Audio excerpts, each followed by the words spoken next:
Hello, hello, hello. I want to share a little bit of how to prepare for the somatic trauma work that I do.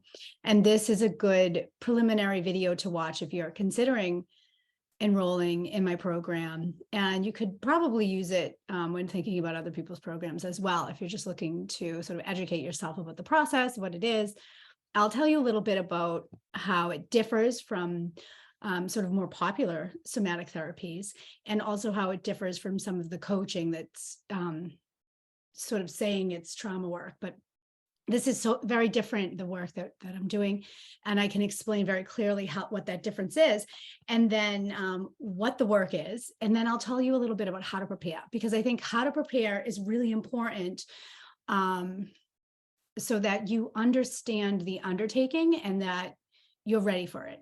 And some folks or clients have said that you're scaring me by, explaining all of the pieces of what can happen and what will likely happen while you go through it. But I think it's very commendable that anyone comes to this work and is sort of strong enough, empowered enough to go in to clean the house. I often call it cleaning the house, because you're going to go into sort of all the closets of your memory, if you will, and open up the closets all at the same time in the house and pull all the shit out. And it's all over the house for a little bit. And that's disruptive. And it can be dysregulating. And it's hella worth it. It's so worth it to get in and clean the house, so that emotionally you're more at home in your body, you're less charged around past memories. Some of the compulsory behaviors loosen up. Some of the addictions loosen on their own accord. You just feel more at ease in your body. Your personality is the same, but you just might have less anxiety, right? So I don't work with everyone in this program, right? I'm not a licensed therapist in Massachusetts. I am a high performance coach, and I am trained in the healing modalities as well. So I work on the cusp of that science and spirituality piece with a heavy duty background in productivity, behavioral science, corporate psychology, and organizational psychology, and really figuring out how to work on a team. I'm trained, and I had a marketing company for 8 years. So I have all of this real life experience that really works when I work with high performers. And then I have all of these tools to help shift the deeper stuff inside. I used to do just leadership, what I called conscious leadership work. And I was teaching meditation, how to build allyship across difference with men, and with diversity training and people of color. And so how to sort of work well with others. And I think of the leadership work and the meditation and cool stuff I was doing as sort of the bow tie, and the trauma work and the healing work, whether it's therapy or you have a coach and a therapist, which is my ideal, is someone who has a therapist to embark on this work. I think of it as the shower. It's the shower. You're not going to an event putting on a black tie or a beautiful dress and your amazing heels, and you didn't shower. You want to have the foundation of the makeup on before you apply the eyeliner. And I think that trauma work is very much like that, right? So so basically the work itself it's almost like you're being hypnotized. So if you have issues with being hypnotized, that's something we'll discuss. And I'll leave that, I'll table that for our, one-on-one conversation that we'll have if you, sort of qualify for this work. You should be somewhat stable to embark on this work. You should have a support system intact, whether that's a partner, a life partner, a good social network of friends, like I mentioned, a therapist, and you should be relatively well adapted to life. You cannot be under the trauma. In other words, not under the trauma, but you cannot still be in the traumatic situation while going through the trauma work, right? So if you're like, well, I'm in this abusive relationship and I want to do trauma work, you first must get out of the abusive relationship.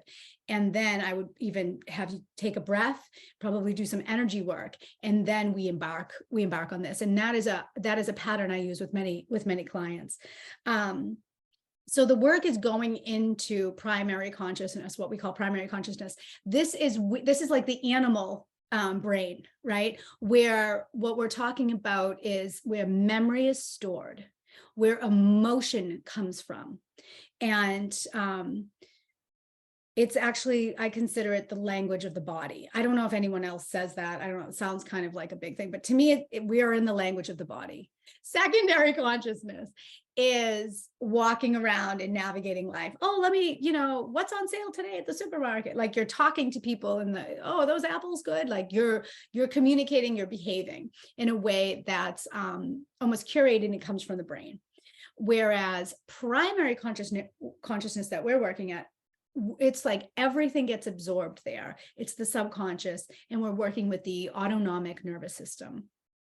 It is why, and no dig against traditional therapy, CBT, all the good stuff. That work is very important. But talk therapy, the reason why you still will have a behavior even after 25, 12 years of therapy, 8 years of therapy, you'll still have a behavioral pattern you can't shift, even with all the talk therapy, because they live on different planes of existence within you. So this work, we go in and we excavate, I like to think of it, like get into all those closets and we pull everything up and out. And that is integrating the trauma. So Peter Levine talks about it as a jetty, I believe.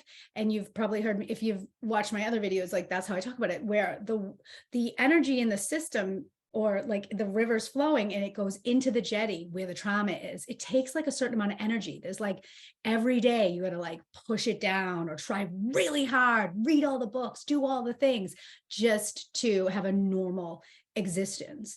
Where someone who hasn't experienced trauma will just like, everything's kind of natural, simpatico, they're in homeostasis. So what we want to do is get the system to be able to wrap our arms around the past experiences. We don't clear them in the sense that you'll never remember that happened to you. You'll remember, you'll know cognitively that it happened, but it won't hold such an energetic charge and the compulsory behaviors around it, whether that's hyper controlling or the opposite, like recoursing from life and really the depressive type of expressions of trauma that we see, or if it's, hyper work, people that work so much. I have a lot of clients that have sort of used their trauma well, right? And have been very successful. Other people who just can't stop self-deprecating or what I call self-mutilation of the mind, where they're just constantly judging themselves, right? And that is often a trauma response that we see. And I do just want to say, I know the word trauma is like so overused now, so cliche. And at this point, many of us have trauma that didn't, right? Almost like, everyone has trauma now after the pandemic in one way or another.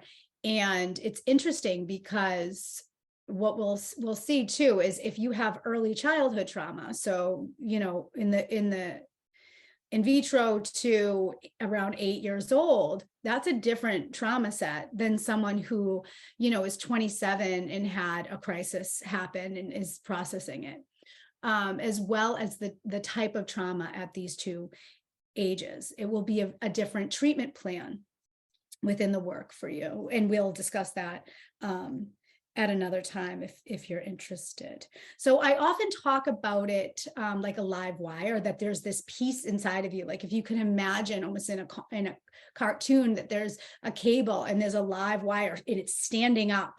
It's got so much charge in it. And oftentimes this is how trauma lives in the system, as the repeating pattern. I don't know why I keep saying this thing. I keep doing this. I know better. I've worked so hard to change the behavior, and then I just keep doing the behavior.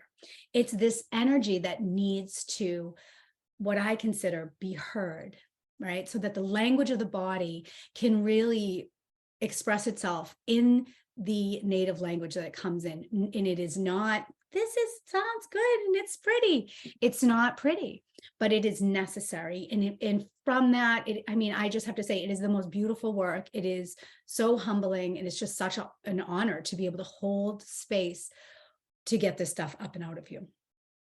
So the way it works is that a shield of protection, whether it was like the control shield, was brought in when your system was overwhelmed when you were little. Okay, we'll just use little because that's most people that come to me with trauma, it's early childhood. So what you'll have is the inauthentic self gets formed. I'm going to worry a lot so that I can never feel that feeling again. It's protective. It's so sophisticated. It's so intelligent, and it was served its purpose. It got us through, right? So now we get to say, okay, I'm going to take the shield down. So I want you to be prepared, because when we take the shield down, you feel a little more exposed. You might feel more anger. You might feel more tender and vulnerable.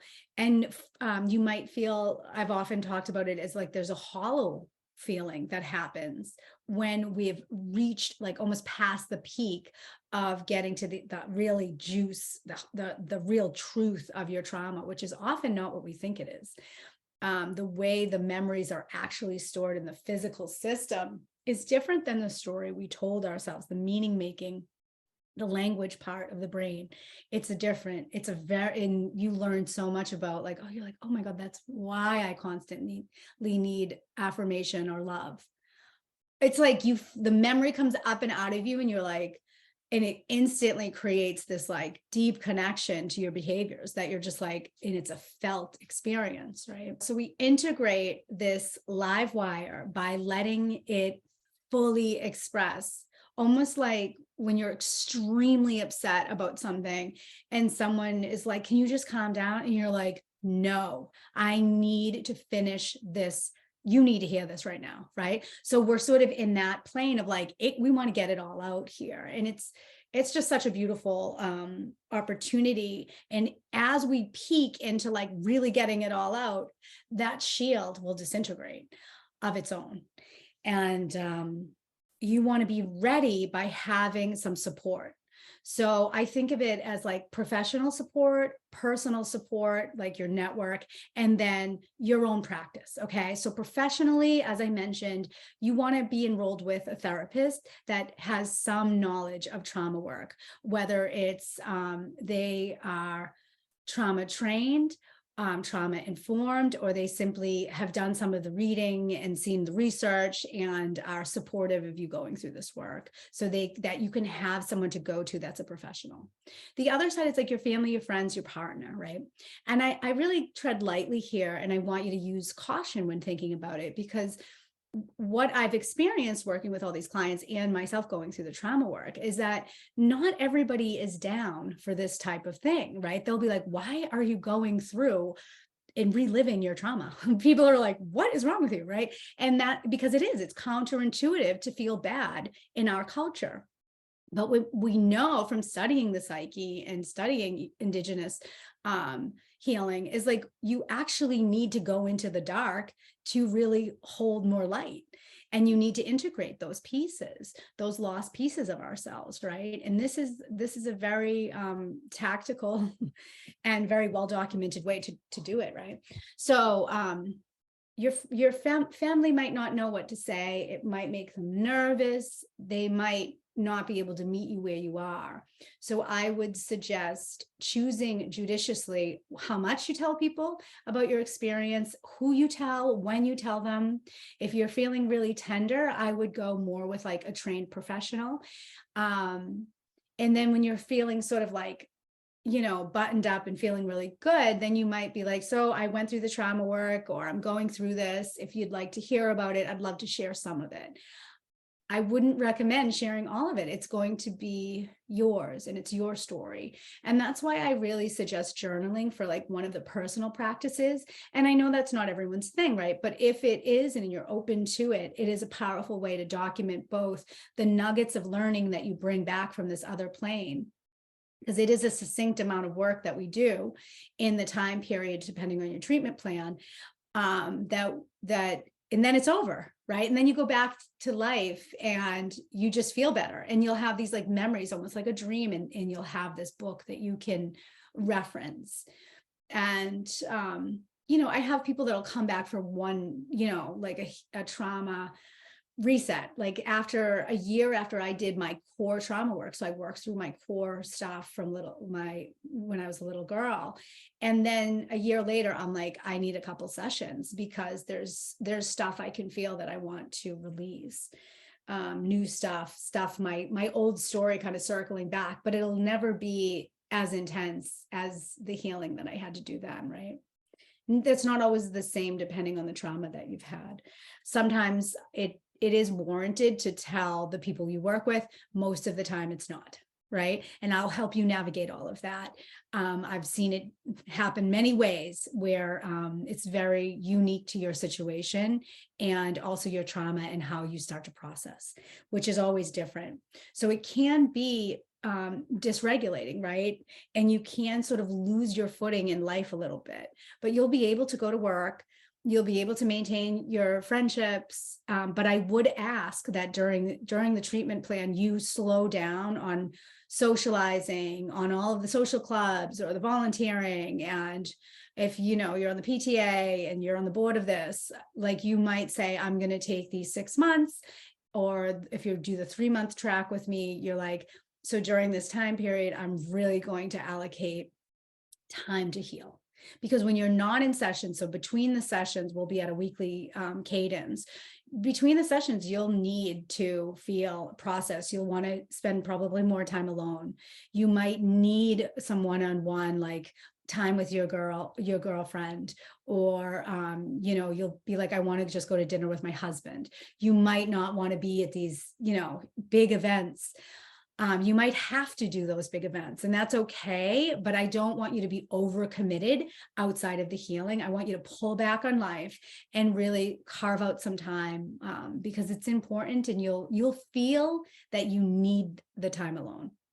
I'm going to suggest that after the session, I like to book the trauma work later in the afternoon, early evening, whatever works for you, because you'll find when you get done, you're going to want to get in bed. You're going to be hit with sort of an endogenous, which just means your hormones, you release it on your own. It's chemicals that are released from the system that are going to sort of get dumped into the system. You're going to want to get in bed.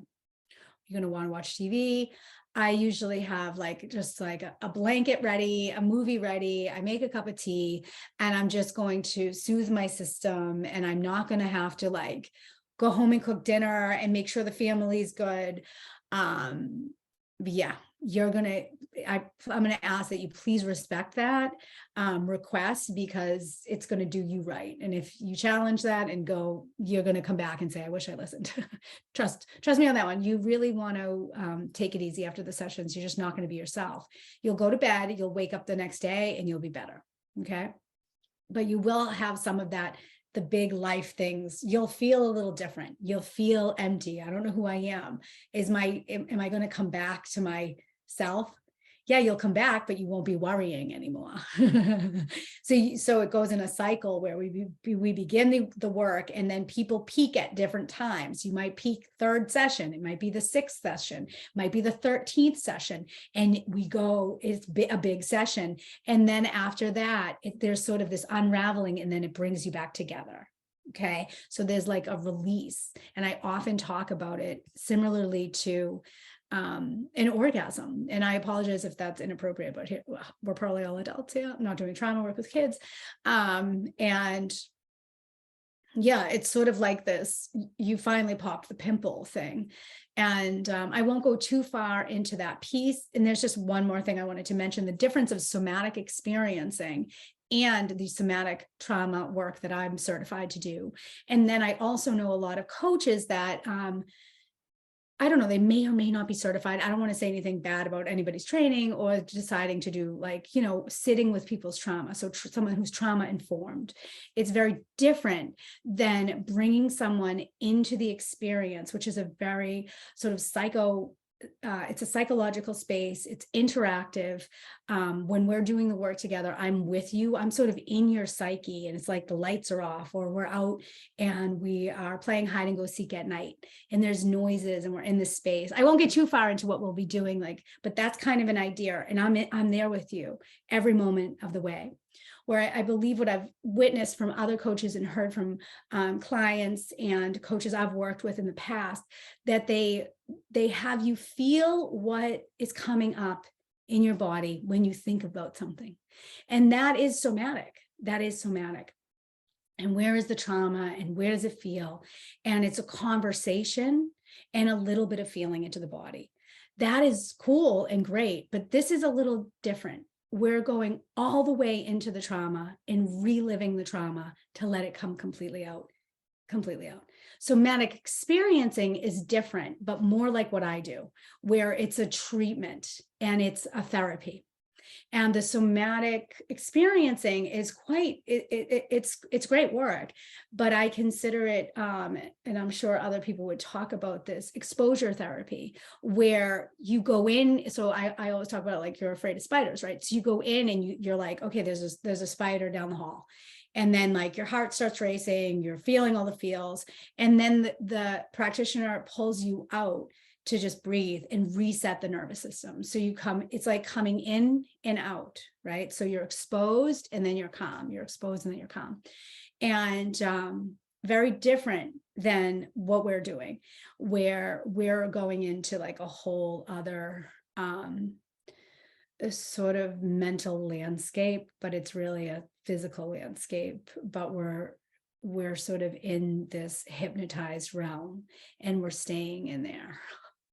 So you'll see, and I'll just say one more thing so that it kind of makes sense, right? So one client, we go in, she looks down, like she has a blindfold on, right? And we're sitting across from each other. And she says, there's a box at the base of my stomach. There's a metal box. She's like, I know what's in it. And I'm like, what's in it? And she's like, everything that I don't want to feel. All the bad things that I've been afraid to feel my whole life. This is a very successful, well-educated woman who is just at the pinnacle of her life. And it sounds like she's been at the pinnacle of her life her whole life that she's shared with me. And she's afraid to open it. Okay, so it's a very psychedelic in the sense that you see and feel things that, is it there? So in her psyche, it's there. It's the place that she's packed things down, and it's heavy and it's metal, and she's never seen this before. So we worked on opening that up, right? Another client came in, and upon going in, he had this vision of a bed of flowers, this beautiful field of flowers. And he saw himself pick it up, and then he saw his mother. And he was like, oh my goodness, his mother had committed suicide as a child. And he was like, I never put it together that he loves flowers. He never put it together that his mother and him used to play a game with flowers. And that was how we very first went into this primary consciousness. You see how it's like you're in this almost like mystical space where the body had remembered things or created tools, and we're going to kind of work through things. And then you come out and you're like, oh yeah, that's, with him, it was really like a beautiful visual. And then you go into feeling. Yeah, so those are just like a couple of examples. I have so many more examples where I could explain, and I think that's good enough to kind of give you an idea that it's almost like hypnosis, but your body's taking us through it all. So it's really it's really commendable work, because you're doing the work. And sometimes we're dying to do the work. We can't wait to find a solution, but we don't always know what that solution is, and that's what's cool about this. So I hope to answer any questions. If you're interested in this work, grab a time on my calendar and we'll talk about your readiness, your openness, and if I'm the right facilitator for you, and I'll help you if I can. All right, thank you.